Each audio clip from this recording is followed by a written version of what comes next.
Then they all went in through Villa Villacula's tumble-down garden gate, along the gravel path, bordered with old moss-covered trees. Really good climbing trees they seemed to be, up to the house and onto the porch. There stood the horse, munching oats out of a soup bowl. "Why do you have a horse on the porch?" asked Tommy. All horses he knew lived in stables. "Well," said Pippi thoughtfully, "he'd be in the way in the kitchen, and he doesn't like the parlor." Tommy and Annika patted the horse and then went on into the house. It had a kitchen, a parlor, and a bedroom, but it certainly looked as if Pippi had forgotten to do her Friday cleaning that week. Tommy and Annika looked around cautiously, just in case the king of the Cannibal Isles might be sitting in a corner somewhere. They had never seen a cannibal king in all their lives, but there was no father to be seen, nor any mother either. Annika said anxiously, "Do you live here all alone?" "Of course not," said Pippi. "Mr. Nilsson and the horse live here too."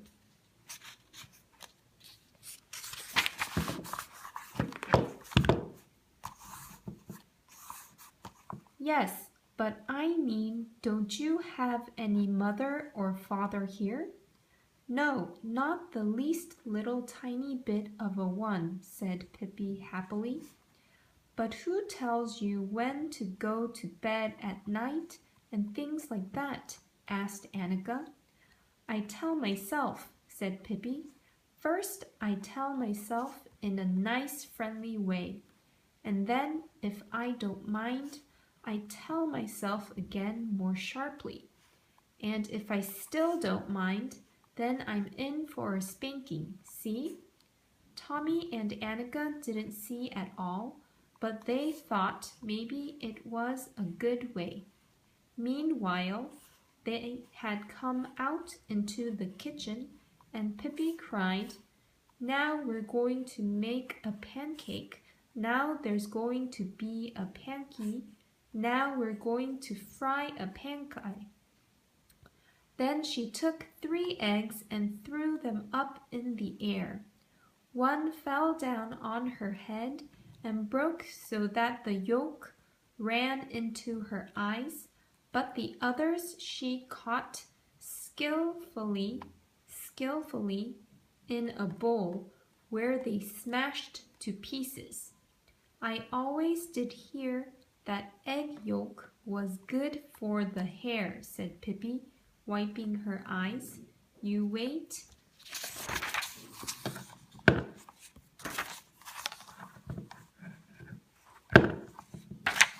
"And see, mine will soon begin to grow so fast it will crackle."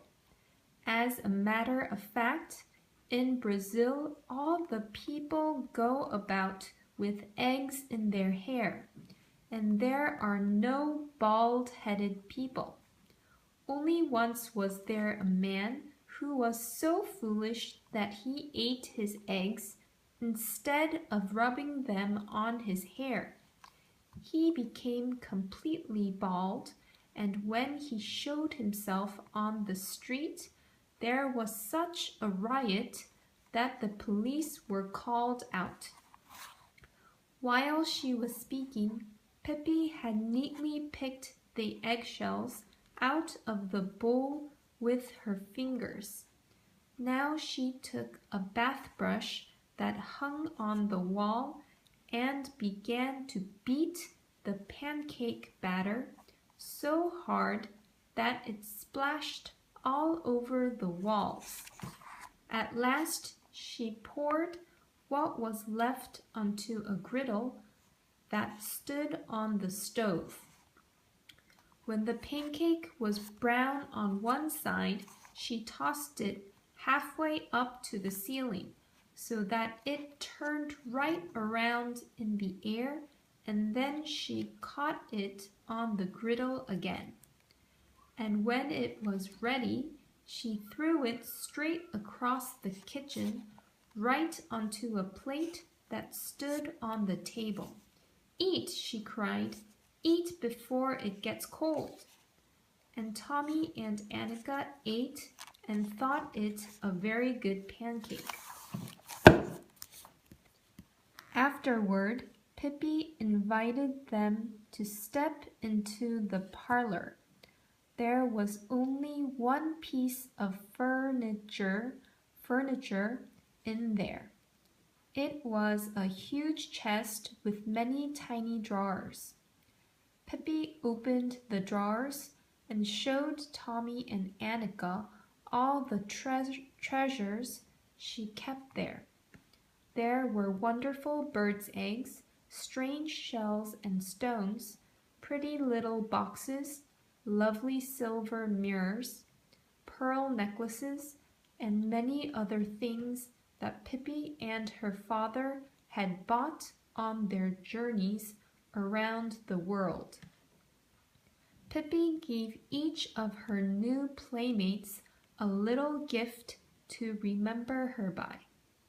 Tommy got a dagger with a shimmering mother-of-pearl handle, and Annika a little box with a cover decorated with pink shells.